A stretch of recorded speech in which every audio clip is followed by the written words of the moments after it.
Welcome to Scary Tubie, where real horror lurks in the shadows. Tonight, we bring you a chilling true story, the legend of the Bell Witch. A malevolent entity that tormented a family, leaving behind a haunting mystery that lingers to this day. Turn off the lights, and let's begin. The nightmare begins. It all started in the early 1800s, in the quiet town of Adams, Tennessee. The Bell family, John, his wife Lucy, and their children, lived a simple, peaceful life on their farm. But peace has a way of shattering when darkness comes knocking. One evening, as the family sat down for dinner, a loud, unexplained knocking echoed through the house. At first, they dismissed it, just the wind, perhaps. But then, bang! Bang! Bang! The knocks grew louder, more demanding, as if something wanted in. The very walls seemed to tremble, and the air turned heavy with an eerie, suffocating presence. The knocks grew louder, more demanding, as if something wanted in. The very walls seemed to tremble, and the air turned heavy with an eerie, suffocating presence. And then, the whispering started. Low, chilling murmurs slithered through the dark hallways. The voices, soft but insidious, called their names. John. Lucy. Betsy. The words slithered like snakes, wrapping around their minds, mocking them in the dead of night. They were not alone. Shadows crawled unnaturally across the walls. Objects moved on their own, a chair rocking by itself, a candle snuffed out with no wind in sight. The warm, loving home they once knew had transformed into a prison of fear. And worst of all, something set its sights on their daughter, Betsy Bell. A child's torment. Betsy would wake up screaming.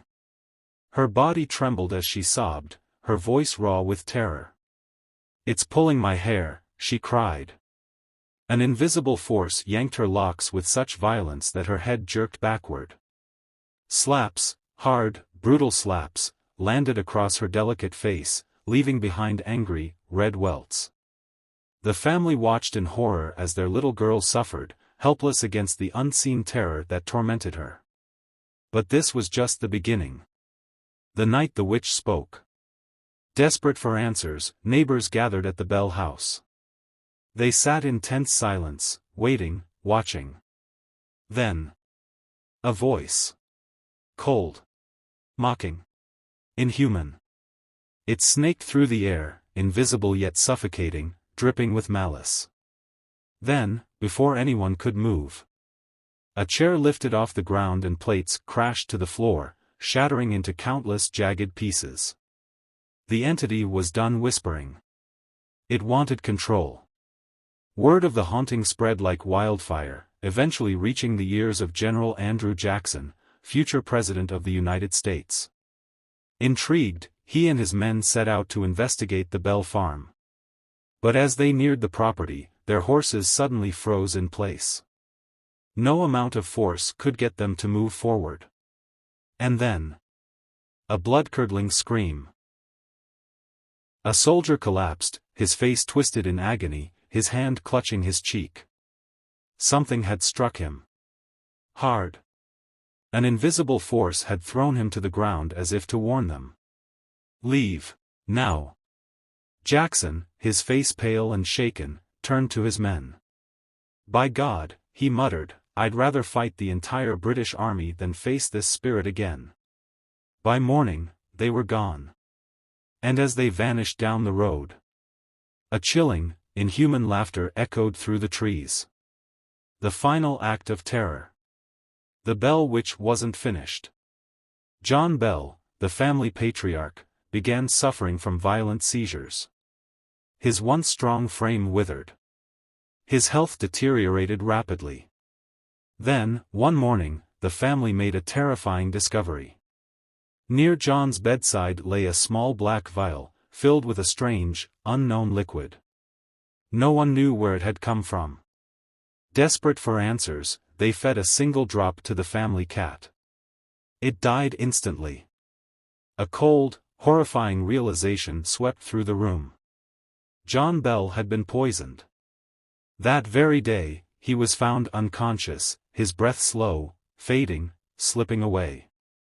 As his family sobbed beside him, a voice, cold, taunting, victorious, whispered through the stillness. "I killed him." And just like that, John Bell was gone. A witch's laughter. At his funeral, as mourners wept, the air grew frigid. A dark presence loomed over them, unseen but suffocating. Then, laughter.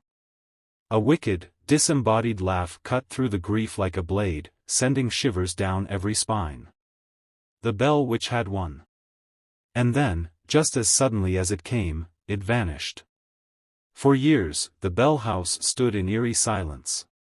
But some say, the witch never truly left. Strange noises. Whispers in the wind. Shadowy figures lurking at the edge of the property. And then, the witch made a chilling promise. "I will return in 107 years." And so, the legend lived on. To this day, locals whisper of strange occurrences near the Bell Witch Cave, a place some believe holds a dark energy. An entrance to something beyond our world. And if you listen closely, you might still hear the whispers of the Bell Witch, waiting. Did you enjoy this terrifying tale? The Bell Witch remains one of history's most chilling hauntings, with no real explanation to this day. Would you dare visit the Bell Witch Cave? Let us know in the comments, if you're brave enough. And remember, the Bell Witch might still be watching. Like, subscribe, and hit the bell icon, before the witch finds you first.